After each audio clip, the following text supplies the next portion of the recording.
시어머니께서 제 혼인 전 집을 시동생 결혼집으로 내어주라고 하시더군요. 그리고는 본인이 저희와 함께 살겠다고 하셨습니다. 남편은 제게 묻지도 않고 먼저 동의했죠. 저는 웃었습니다. 마침 잘 됐네요. 강원도 오지 농업기술 지원 프로젝트 승인서가 막 나왔거든요. 모레 출발합니다. 오늘 저녁 식사는 꽤 푸짐하게 차려졌습니다. 시어머니는 갈비찜을 하셨고 나물 반찬도 2가지나 볶으셨죠. 시동생 지훈이도 와서 온 가족이 식탁에 둘러앉아 저녁을 먹었습니다. 저는 그저 평범한 가족 식사라고 생각했습니다. 그런데 식사를 절반쯤 했을 때 시어머니가 갑자기 젓가락을 내려놓고 저를 보시더니 분위기가 순식간에 바뀌었습니다. 시어머니는 젓가락을 내려놓고 앞치마로 손을 닦으시더니 저를 보며 말씀하셨습니다. 정은아, 엄마가 너랑 좀 의논할 일이 있다. 저는 막 갈비 한 조각을 집어 입으로 가져가려던 참이었습니다. 그 말을 듣고는 동작을 멈칫하며 웃으며 말했죠. 제 마음속으로는 뭔가 낌새가 이상하다는 느낌이 어렴풋이 들었지만 크게 신경 쓰지 않고 시어머니의 말을 계속 들었습니다. 시어머니는 헛기침을 하더니 말씀하셨습니다. 너도 알다시피 지훈이가 여자친구랑 사귄 지 1년이 넘었잖아. 요즘 결혼을 생각하고 있는데 우리 집 형편이 넉넉잖아. 우리 집 형편이 넉넉지 않은 것도 너는 알지? 지훈이 그 월급으로는 전세 보증금도 마련하기 힘들고 말이야. 저는 고개를 끄덕이며 말했습니다. 네, 알아요. 시동생이 결혼하는 거요. 결혼은 큰일이니 잘 준비해야죠. 저는 시어머니가 제게 돈을 빌려달라고 할 생각인 줄 알았습니다. 속으로는 벌써 만약 돈을 빌려준다면 얼마까지 빌려줄 수 있을지, 비상금은 얼마나 남겨두어야 할지 계산하기 시작했습니다. 그런데 시어머니의 다음 말은 저를 그 자리에서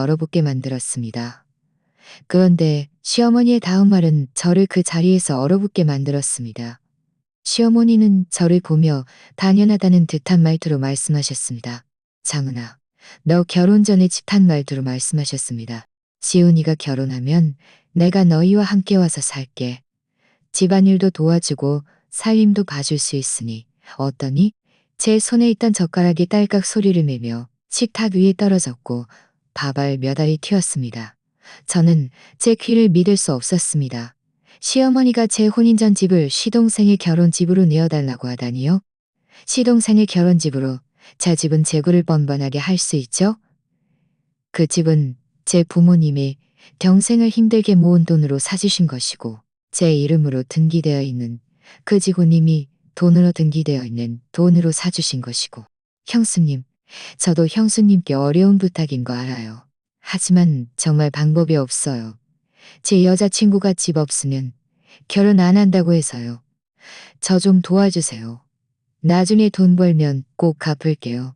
제가 미처 말을 꺼내기도 전에 시어머니가 이어서 말씀하셨습니다. 그래 정은아, 지훈이 좀 말 꺼내기도 전에 시어머니가 이어서 말씀하셨습니다. 그래, 정은아, 지훈이 좀 도와줘라. 한 가족끼리 뭘 그렇게 따지니. 너랑 민준이가 지금 사는 이 집도 작지 않으니 네가 같이 살아도 충분해.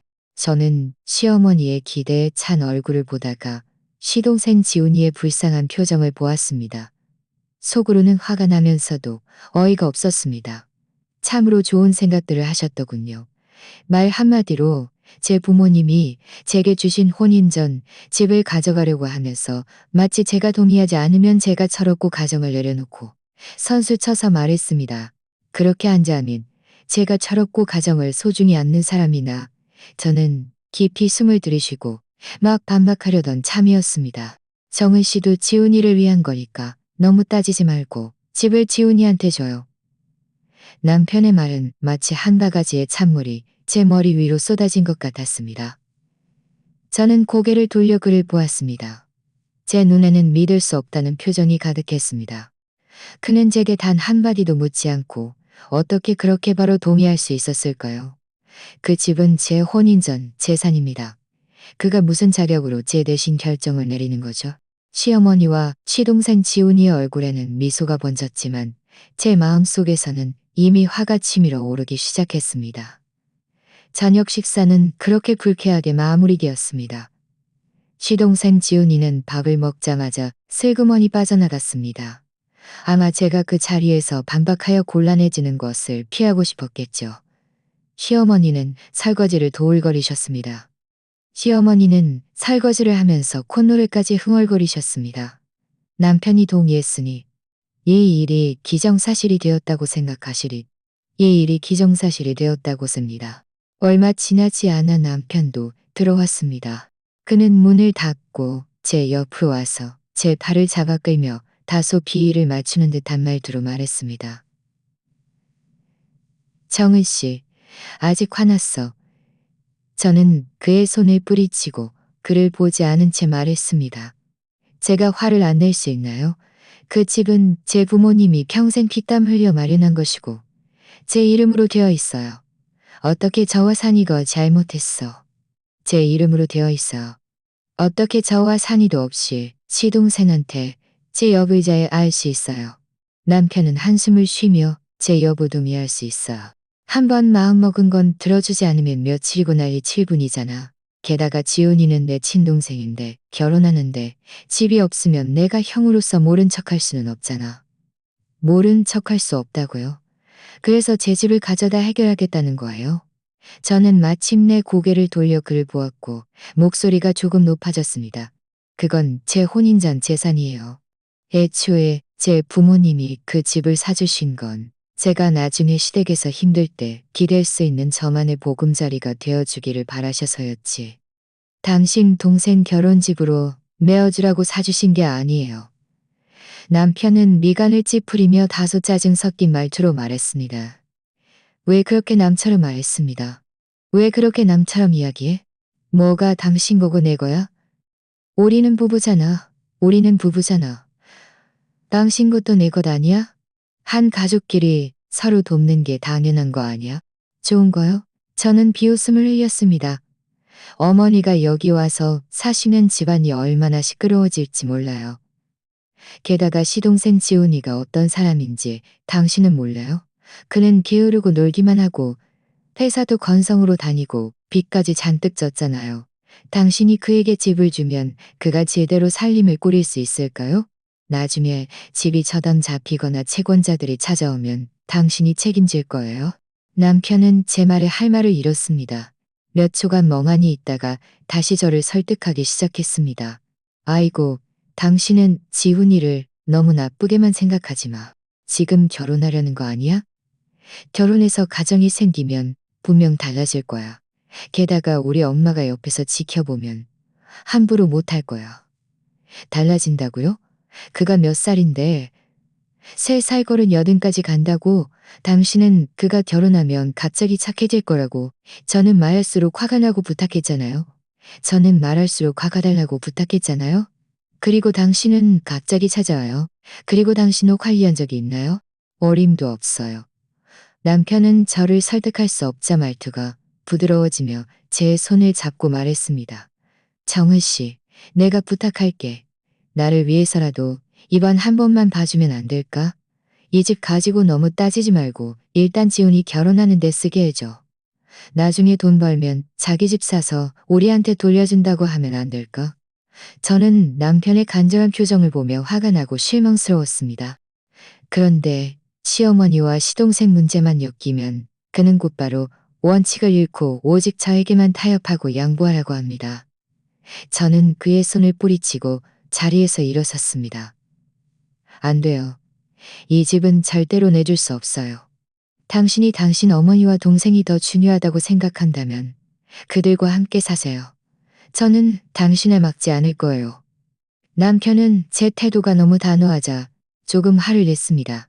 정은 씨, 왜 그렇게 인정머리가 조금 화를 냈습니다. 집 한 채 때문에 우리 엄마랑 동생이랑 사이를 틀어지는 게 그렇게 가치 있는 일이야? 가치 있어요. 저는 그의 눈을 똑바로 보며 한 글자 한 글자 힘주어 말했습니다.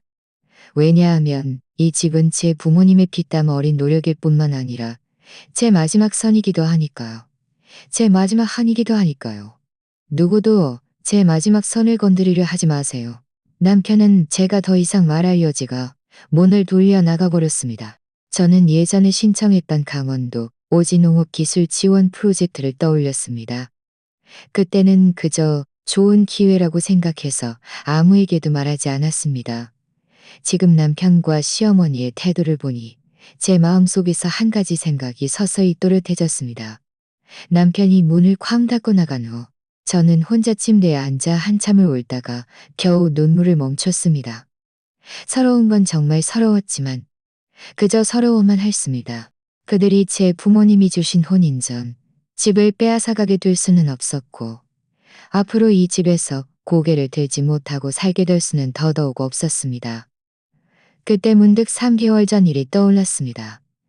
당시 회사에서 강원도 오지 농업기술 지원 프로젝트가 있다고 공지했는데 2년간 기술 인력을 파견하는 것이었습니다. 새로운 것을 경험할 수 있다는데 대우도 좋고 현장 경험도 쌓을 수 있었죠. 저는 농업기술을 전공했기에 이것이 끌지했었죠. 그 후 일이 바빠서 게다가 승인 결과를 받지 못해서 저는 이 일을 잠시 잊고 있었습니다. 남편과 시어머니에게도 말하지 않았죠. 한편으로는 그들이 걱정할까봐 그랬고 다른 한편으로는 아직 확정되지 않은 일을 말해봤자 소용없다고 생각했습니다. 지금 생각해보니 어쩌면 이것이 하늘의 뜻일지도 모른다는 생각이 들었습니다. 마침 현재의 공경에서 벗어날 수 있게 도와줄지도 모른다고요. 저는 서둘러 침대 옆 탁자 서랍에서 휴대폰을 꺼내 회사 내부 업무 소프트웨어를 열었습니다.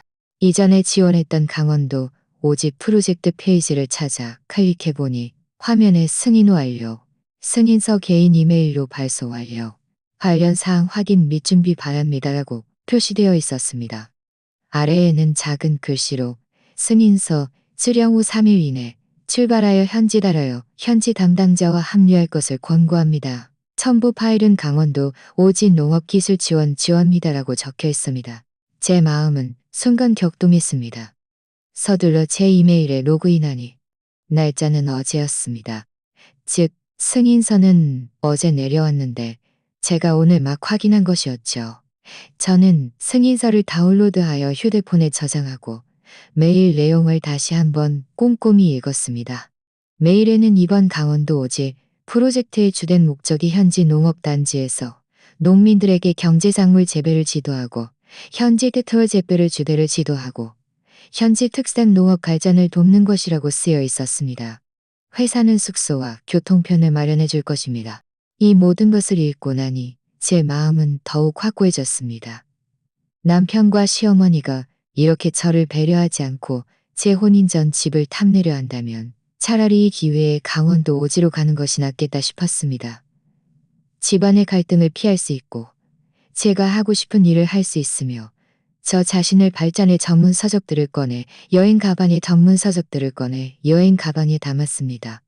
저는 얼굴에 눈물을 닦고 짐을 싸기 시작했습니다.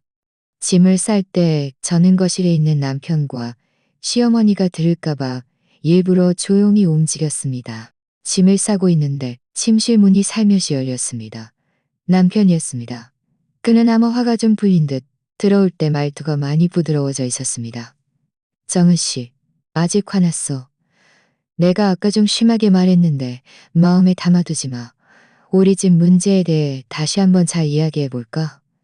저는 손해하던 일을 멈추지 않고 옷을 개면서 말했습니다. 더 이상 잘 이해할 것도 없어요. 남편은 제가 여전히 고집을 부리는 것을 보고 다시 저를 설득하려 했습니다. 정은 씨, 이 가정을 위해서 조금만 양보할 수 없어? 우리 엄마도 연세 많으시고 지훈이도 집이 있어야 결혼할 수 있는데 당신이 동의하지 않으면 이 집안은 엉망이 될 거야. 저는 고개를 들어 그를 보았습니다. 쟤는 고개를 들어 그를 보았습니다. 제 마음속에는 더 이상 전처럼 화가 나지 않았고 오히려 매우 평온했습니다. 이 가정이 깨지느냐 마느냐는 평온했습니다. 더 이상 상의할 필요 없어요. 남편은 제 태도가 단호하고 제가 계속 짐을 싸는 것을 보고는 다소 의아한 듯 물었습니다. 어디 가려고? 저는 미소를 지으며 그에게 사실을 말하지 않고 그저 아무것도 아니에요. 아무것도 아니에요. 그려 아무것도 아니에요. 혼자 있고 싶어요라고 말했습니다. 혼자 있고 싶어요 라고 말했습니다. 남편은 미간을 찌푸리며 무언가 더 말하려 했지만 제가 상대하고 싶지만 내일 그들에게 모든 것을 털어놓고 모레는 강원도로 떠날 것입니다. 저를 이렇게 서럽게 만든 이곳에 당분간 있고 싶지 않았습니다. 다음 날 아침 저는 일찍 일어났습니다. 싸놓은 여행 가방을 베란다의 창고에 숨겨두고 찬으로 덮어 시어머니 눈에 띄어 의심을 사지 않도록 했습니다. 그리고는 부엌으로 가서 아침 식사를 준비했습니다. 계란 프라이를 하고 죽을 끓이고 찐빵 몇 개도 데웠습니다. 막 아침 식사를 식탁에 차려놓자 시어머니와 남편이 방에서 나왔습니다. 시어머니는 앉자마자 조급하게 물었습니다. 정은아, 어제 너한테 말했던 집 문제 말이야. 잘 생각해봤니? 지훈이가 오늘 내가 답해주는 것을 기다리고 있단다. 남편도 저를 보았는데 그의 눈빛에는 약간의 기대가 담겨 있었습니다. 아마 제가 밤새 생각하고 마음을 바꿨을 거라고 생각하는 듯 했습니다. 저는 젓가락을 들어 찜각하는 듯 했습니다. 저는 젓가락을 들어 찐빵 한 개를 집었습니다. 치어는 젓가락을 들어 찐빵 한 개를 집었습니다. 다 삼킨 후에야 고개를 들어 시어머니와 남편을 보며 얼굴에 미소를 들어 시어머니와 얼굴에 미소를 보며 무슨 일이야? 밥 다 먹고 얘기해. 일단 집 문제부터 확실히 해. 그 집을 지훈이한테 내어줄 건지 말 건지 말이야. 그건 급하지 않아. 내 이야기가 더 급해. 저는 젓가락을 내려놓고 주머니에서 휴대폰을 꺼냈습니다. 이전에 다운로드해둔 승인서를 그들 앞에 내밀었습니다. 보세요. 제가 신청했던 강원도 오진농업기술 지원 프로젝트 승인서가 어제 나왔어요. 회사에서 모레 출발하라고 하네요. 시어머니와 남편의 시선은 순식간에 휴대폰 화면에 꽂혔습니다. 화면 내용을 확인한 후 두 사람 모두 멍해졌고 얼굴의 표정은 기대감에서 놀라움으로 바뀌었습니다. 시어머니는 처음 몇 초간 멍하니 있다가 이내 제 휴대폰을 낚아채듯 가져갔습니다.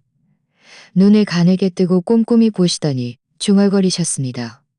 강원도 오지 지원 승인 모레 출발이셨습니다. 승인 모레 출발을 너 언제 이 프로젝트를 신청했어? 난 왜 몰랐지? 3개월 전에 신청했어요. 그때는 아직 확실했어요. 이제 승인서도 나왔고 확실히 가게 됐으니 말씀드리는 거예요.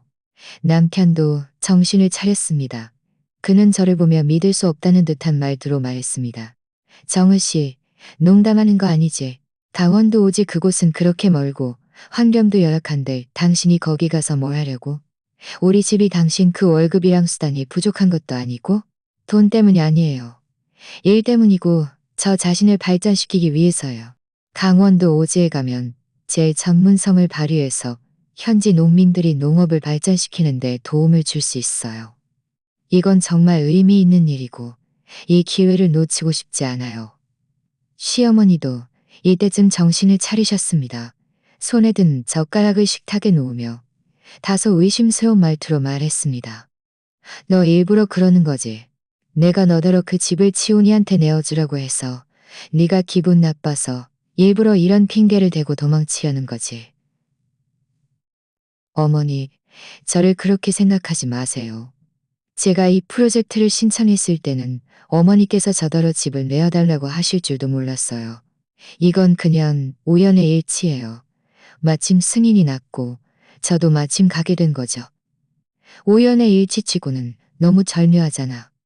시어머니는 목소리를 높였습니다.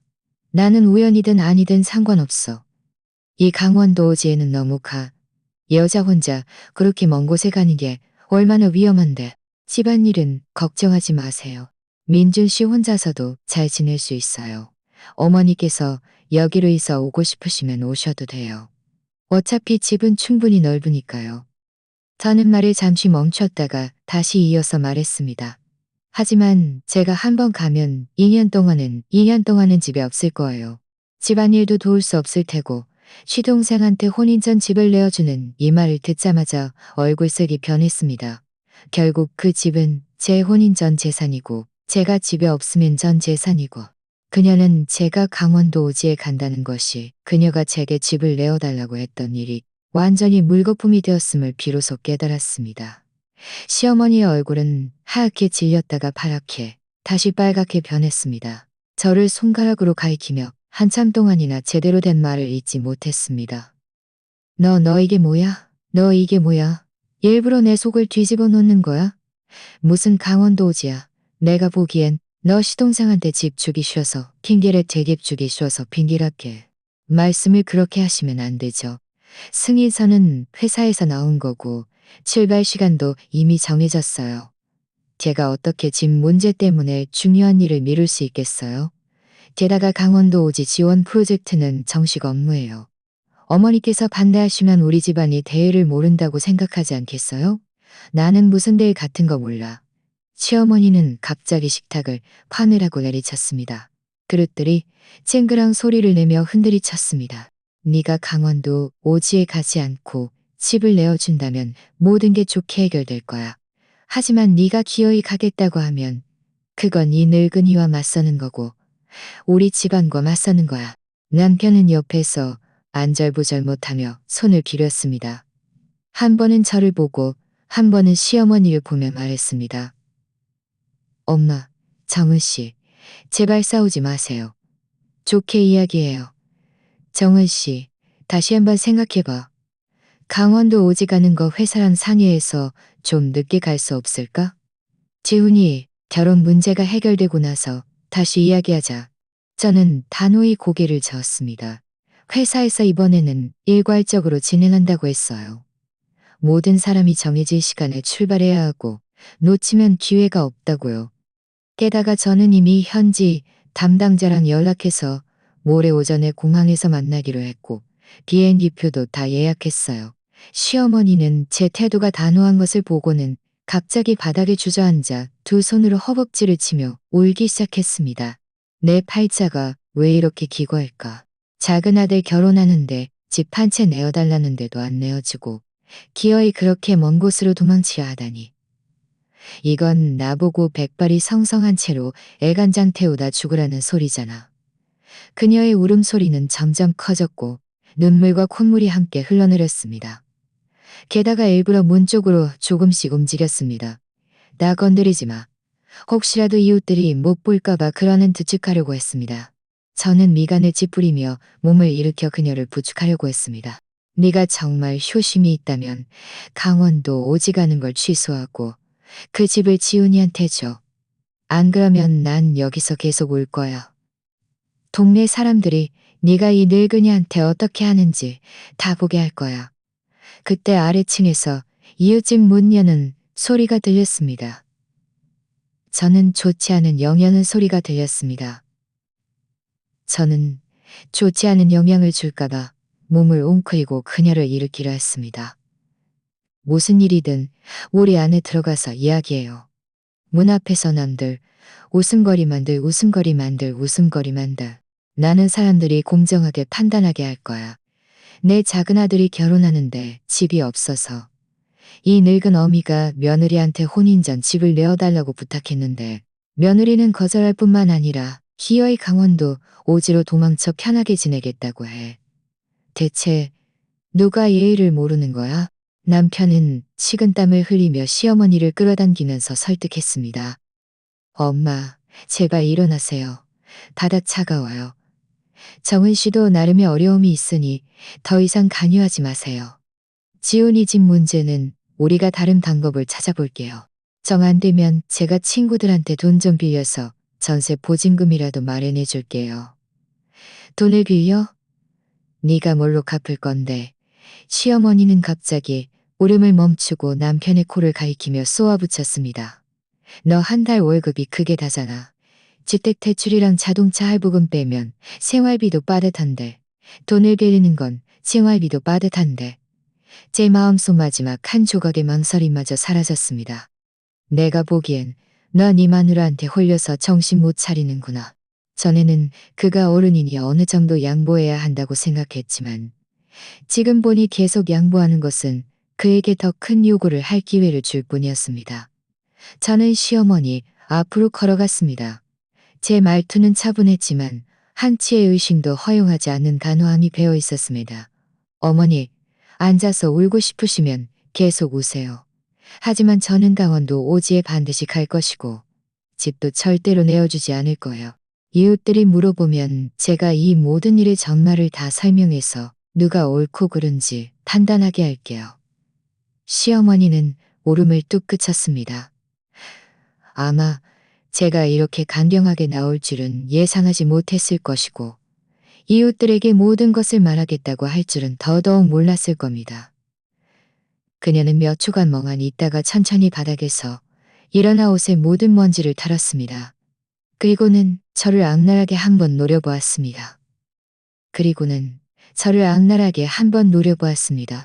저는 그녀와 더 이상 따지지 않고 몸을 돌려 식탁 위에 그릇들을 치워 부엌으로 가져가 씻었습니다. 물소리가 시끄럽게 흘렀지만 제 마음은 놀랍도록 평온했습니다. 그녀가 아무리 소란을 피워도 제 마음은 변치 않을 것이었습니다. 시어머니는 바닥에서 일어난 근심이 가득했습니다. 그의 얼굴에는 근심이 가득했습니다. 그의 얼굴에는 근심이라고 나오지 않았습니다.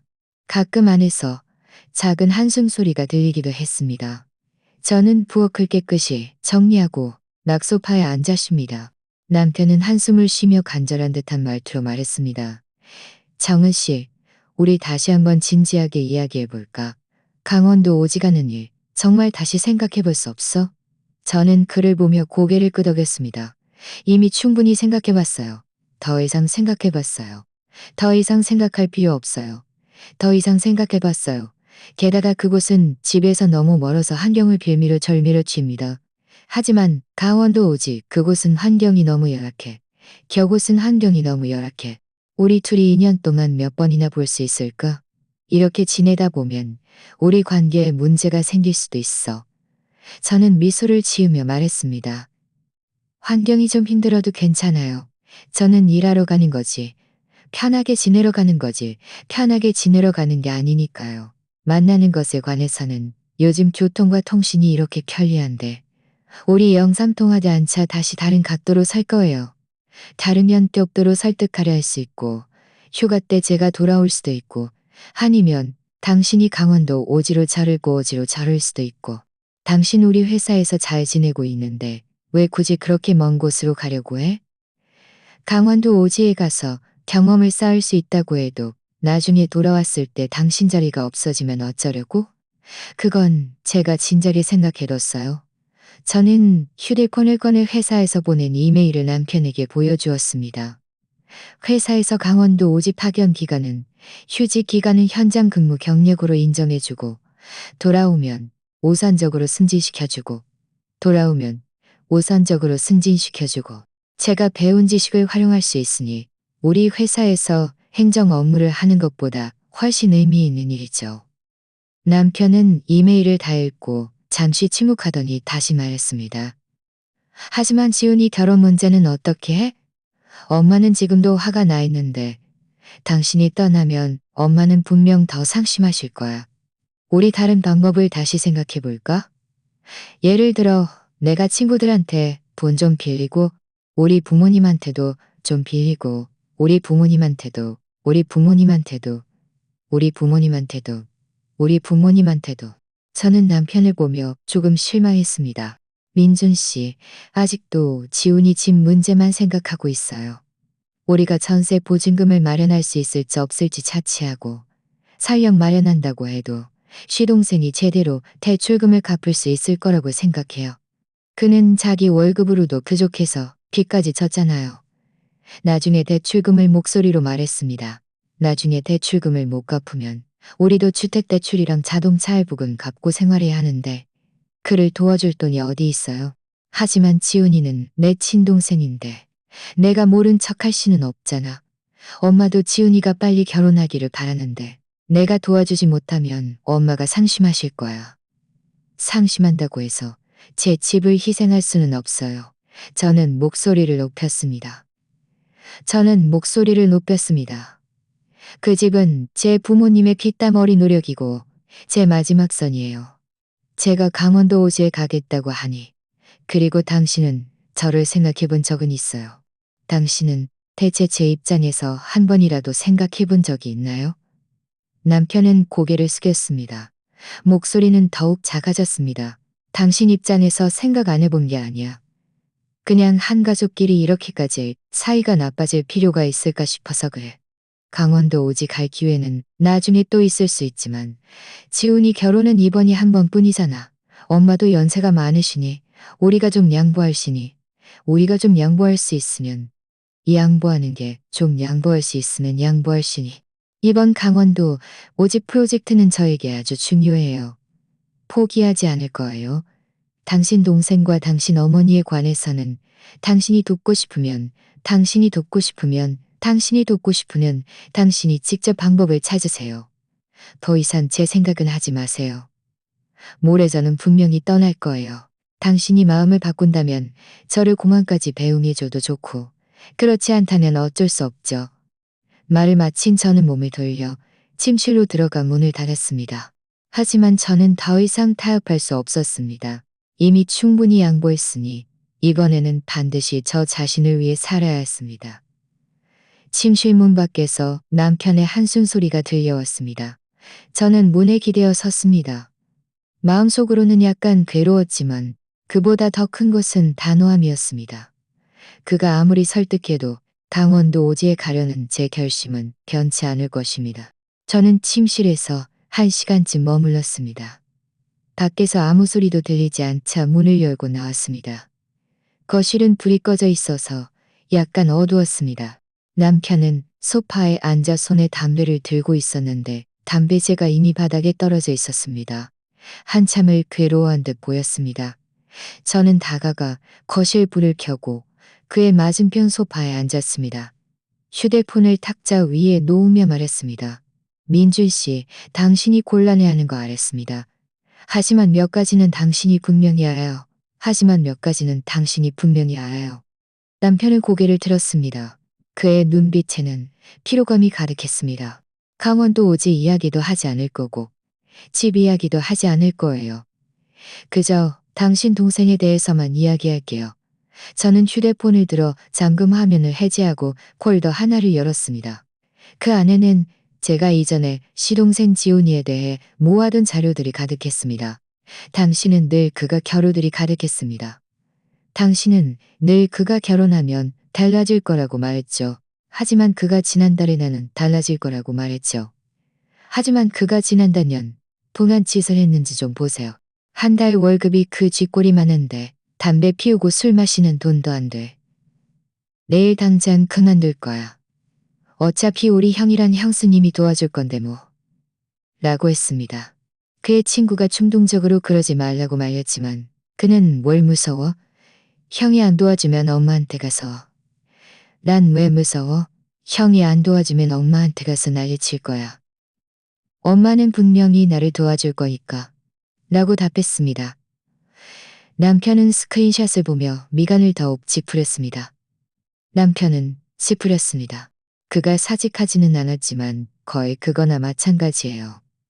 매일 회사에서 농땡이나 피우고 지난달에는 사장한테 3번이나 경고를 받았대요.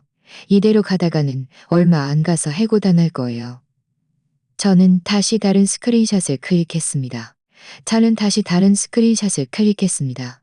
채권주심 회사에서 제게 보낸 문자, 메시지였습니다. 남편의 얼굴은 지갑정할까봐 말하고 지난달에 시동생 지훈이다.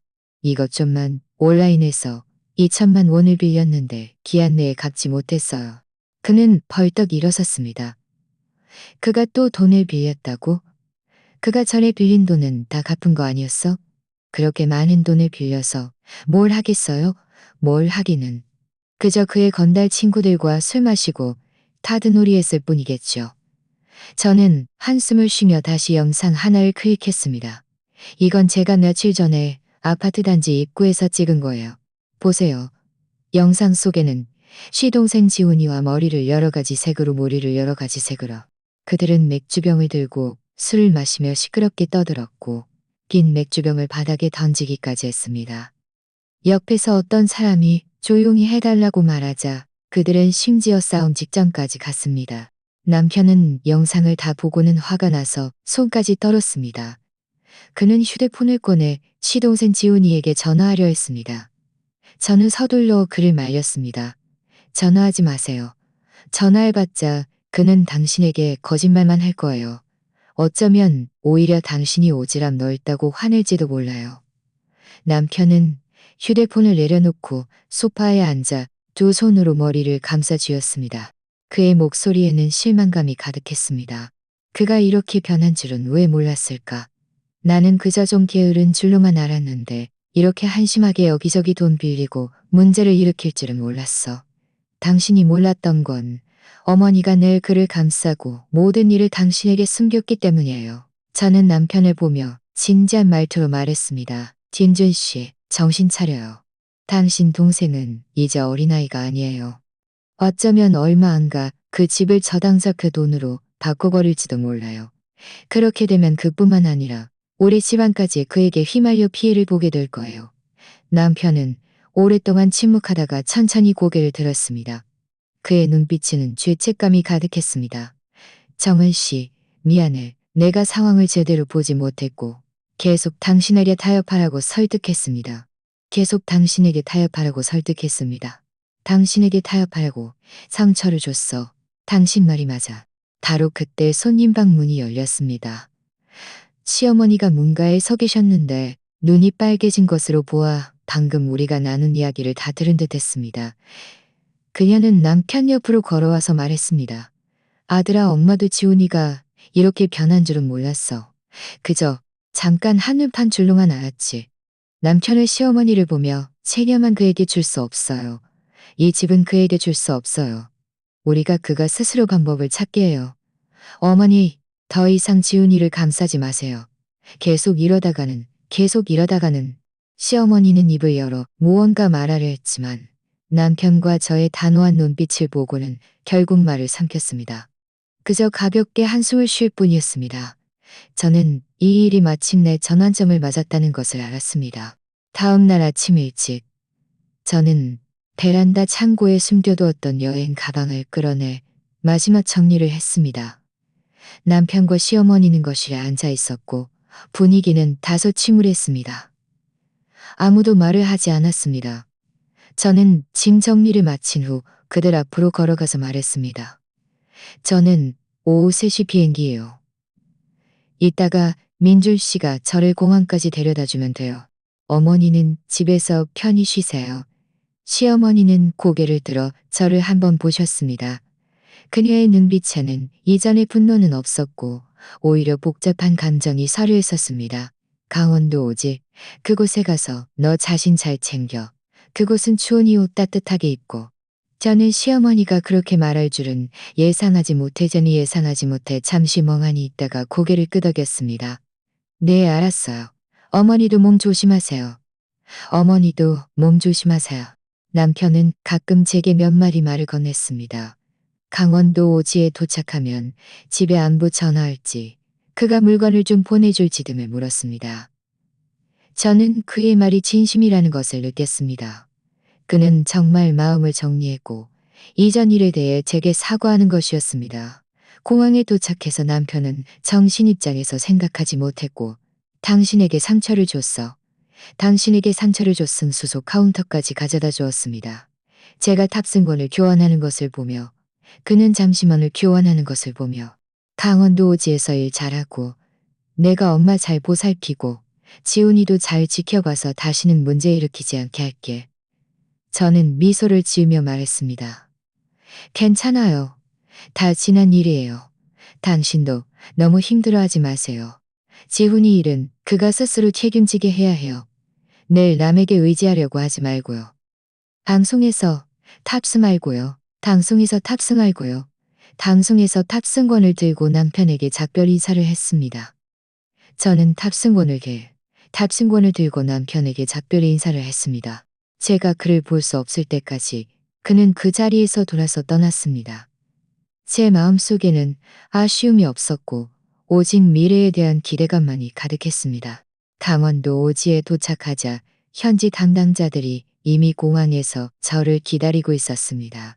그들은 매우 친절하게 제 숙소를 마련해주고 농업단지 환경을 익숙하게 해주었습니다. 단지 안에는 저처럼 강원도 오지 지원 프로젝트에 온 기술 인력들이 많았고 모두 매우 친절해서 저는 금방 새로운 환경에 적응할 수 있었습니다. 그 후 저는 매일 바쁘게 지냈습니다.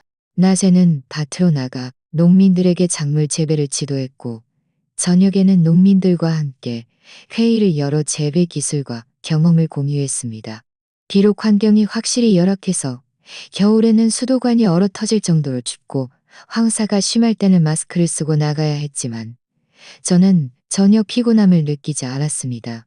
오히려 매우 보람을 느끼지 않았습니다. 오히려 매우 보람을 느꼈습니다. 시동생 지훈이는 제 혼인 전 집을 받지 못하자 그의 여자친구 어머니가 결혼을 반대하여 두 사람은 결국 헤어졌다고 합니다. 지훈이는 큰 충격을 받고 마침내 정신을 차렸습니다. 그는 제대로 된 직장을 구해 성실히 출근하기 시작했고 이전에 졌던 빚도 조금씩 갚아나갔습니다. 지금은 영상통화에서 제게 말했습니다. 지금은 다 그 이상 제게 집을 내어달라는 말은 하지 않으셨습니다. 매일 집에서 TV를 보시고 가끔 아파트 단지에서 TV를 보시고 당신은 걱정할 필요 없어. 지훈이도 이제 많이 철들었고 엄마도 별로 화내지 않아. 강원도 오지 그곳은 어때? 당신이 좋아하는 간식 좀 보내줄까? 저는 웃으며 말했습니다. 괜찮아요. 여기도 없는 게 없어요. 저는 잘 지내고 있으니 당신들이 집에서 잘 지내는 것만으로도 저는 안심돼요. 저는 이번 더보도 저는 안심돼요. 저는 이번 강원도로도 저는 기숙사 창가에 서서 바깥의 별이 가득한 하늘을 바라보았습니다. 집안의 갈등에서 벗어났을 뿐만 아니라 저 자신의 가치를 찾고 일과 성장을 모두 얻었으니까요.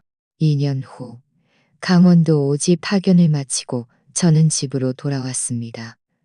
남편과 시어머니 모두 공항으로 저를 마중 나왔습니다. 시동생 지훈이도 와 있었는데 그는 예전보다 훨씬 성숙해져 있었습니다. 저를 보자 쑥스러운 듯 웃으며 말했습니다. 형수님, 전에는 제가 철이 없어서 폐를 많이 끼쳤습니다. 죄송합니다. 저는 그들을 보며 마음속으로 따뜻함을 느꼈습니다. 이 집은 마침내 제자리를 찾았고 저 또한 더 이상 타협하고 양보하기만 하는 사람이 아니었습니다. 저만의 일과 자신감을 얻었고 저에게 맞는 행복을 찾았습니다. 자, 오늘 이야기는 여기까지입니다. 시청해 주셔서 감사합니다. 제 채널이 마음에 드셨다면 구독과 좋아요 부탁드립니다. 행복하세요.